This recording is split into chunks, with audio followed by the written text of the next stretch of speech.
If everything goes as planned, we should be close to hitting 3000 under with this battle. This is my current Murk-Eye deck, which I've been enjoying in PvP lately.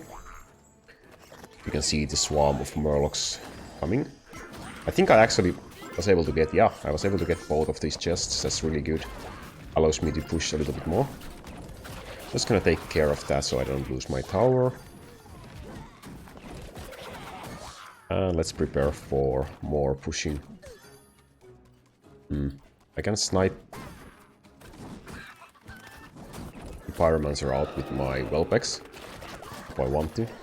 That's probably not the most reasonable. Well, he wasted his Blizzard, so that's fine for me as well. I'll take that. I will want... Oh, I'm gonna lose that chest, unfortunately.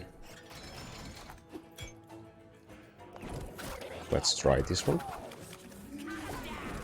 Let's do a 3-lane attack, sort of. Let's see what will happen with this one. I will lose that one, unfortunately. I would love to get the chest, but I just don't think I can. Maybe I can. I could. Yay, that's good. That's really good. That's really good for me. Now let's drop a elemental here to take some aggro from the tower. And if my units survive from the Blizzard, I'm gonna take out that Pyromancer with the Polymorph spell. The Polymorph spell is really nice for this build, because you basically have a bunch of, like, fragile units. We're gonna be winning this with this one. He's not doing anything anymore. Congratulations to us, and we should be getting quite close to 3000 honor with this victory. There we go. Not quite enough, but almost there, almost there. I just yesterday got my Baron to 3000, made a video about that as well. And we are getting in 1 or 2 victories and we will be at 3000. But let's take a look at the build layout right now. So Old Murk-Eye is the leader, and we are using the Marathon of the Murlocs, which increases his abilities duration for 5 additional seconds, giving you essentially a lot of time, like 10 seconds time to spend gold after playing Murk-Eye to summon a huge amount of Murlocs. And that's really huge for, especially in that kind of PvP map, for pushing multiple lanes simultaneously. And they can harass stuff, they can do stuff on their own without me even having to, like, concentrate on them too much. Or I can cheaply spend some resources on other lane as well to, like, strongly contest off the enemy tower and then push towards the base at the same time. So it's really good talent for Old Murk-Eye. Definitely the best one you can get right now. I'm enjoying the chickens. I don't know about others, but I do love the chickens. I do.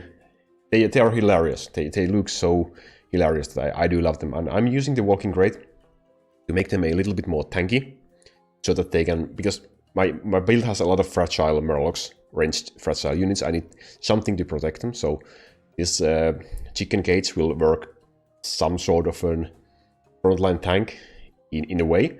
And the Walking Crate will increase that ability a little bit. So that's why I chose the Walking Crate talent for my chickens. And chickens are great for taking out single target enemies.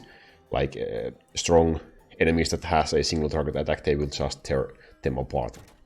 Then I have the Polymorph spell. Like I was saying, in the battle, it's really crucial to have this spell in this build. Because with this spell, you can earn some extra gold with the Golden Fleece talent, but also you can kind of neutralize any kind of threat that would otherwise just blast your entire army away, like any other, like any kind of like a Pyromancer, for example, or other AoE units. The Huntress, for example, is a great way to just get rid of that, or any enemy leader. You just turn them into sheep and watch your horde of Murlocs tear them apart, destroy the feeble sheep. So that's a really important part of this build I've been using. And then I have the Ghoul. I have the Ghoul in my Baron build as well. And I do love the cheap 2-cost tank. Again, just serve as a tank in the front line to protect my fragile Murlocs, helping them to be able to deal more damage. And he can just survive so well on his own with the Cannibalize and the Bone Shield talent, giving him armor. He's just a, like, with 2 gold cost, you get so much tankiness out from this one. Here we have the Whelpex. I could use the Safe Pilot as well. I think Safe Pilot might even work a little bit better in PvP. Whelp-Eggs, mainly I've been using this in PvE as well, and Whelp-Eggs work really well in there also, but with the Flame Burst you can kind of snipe any kind of, like, also with, like, example, the Pyromancer. You just drop these at the feet of the Pyromancer and watch the Pyromancer explode once she blasts the eggs away, and then you will have your whelps being able to do whatever they want. And of course they are really good for taking out, like, any kind of a walking melee type of unit. They can't hit flying units, so they can freely take out enemy, like Sneed, for example, enemy leaders, or other walking leaders. They can just take them out if they are pushing on their own for essentially free 3 gold cost unit. I do love them, but yeah, Safe Pilot could be here as well. A very good unit. And then the Earth Elemental, like I had in my Baron build as well, if you have seen that one. Really, really strong. The Gilbor could work as a same type of unit here, but I love the Earth Elemental more. And with the Obsidian Shard, you just get more elementals, you get more damage to enemy towers, you get more distraction for your enemy forces, drawing the attention away from your fragile units. Again, your tanks and your elemental acts as a protective layers for your Murlocs, who will then come and kill everything in sight. So this is really important one. You can use this to bait the enemy tower to attack the elemental as well, giving you, again, time to do some free damage to the enemy tower.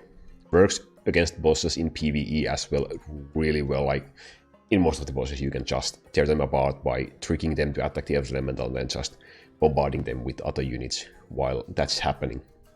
In the last slot I have the Pyromancer myself with the Conflagrate talent to double the splash area, making sure she can take out any big mobs of enemies. Like, she's just here to serve as an extra kind of a lay. Like, I have tanky units, but like Ghoul is not really good against a huge amount of small fragile targets.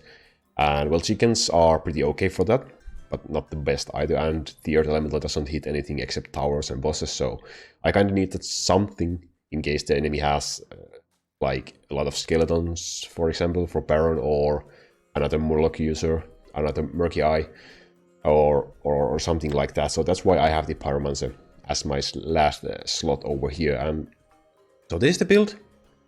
And as you see, we are really close to getting 3000 honor with this one.